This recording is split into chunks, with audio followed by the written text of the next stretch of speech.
Hello, folks. I'm Detroit Miracle. Yes, and indeed. Right now, I am here to have more cool comic book discussion fun. This topic will be about Evillene, the Wicked Witch of the West, that was seen and characterized from the 1978 The Wiz movie. We all saw her in the live action initially in the big film adaptation of The Wizard of Oz into The Wiz. I must find that seeing that movie and seeing Evillene the way she was like a corrupt businesswoman, an ultimate corrupt businesswoman with a sweatshop that gets any major corporation thrown into the dumpsters. So they would never allow her to have a license to run a business in the real world. She was the worst slave wage play payer, or she probably made them work for free. And she had all of those magical sorcery witch powers.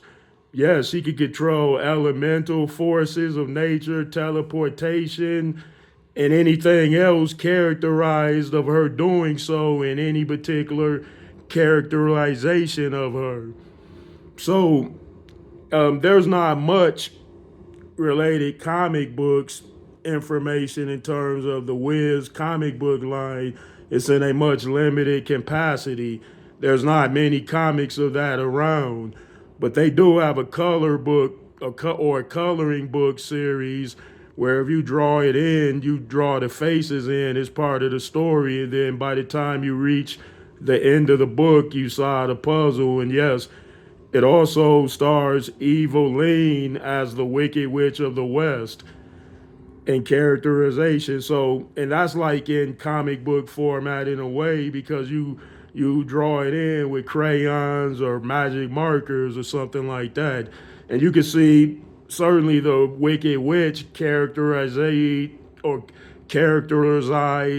that particular format in terms of, and you are a part of that story building process, in which involves her characterization, of course.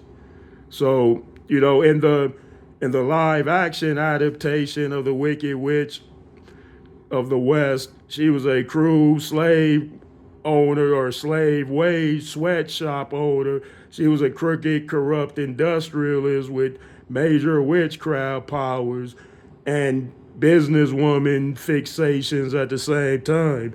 Of course, she had an evil, cruel, corrupt plan in motion that might have involved things getting much worse. And in the characterization, they had Richard Pryor playing the Wiz, and he made certain that he didn't cross her path because he made the whole world of Oz believe that he was a mighty wizard, which couldn't be overcame or defeated. So his greatest feat and trick was illusion.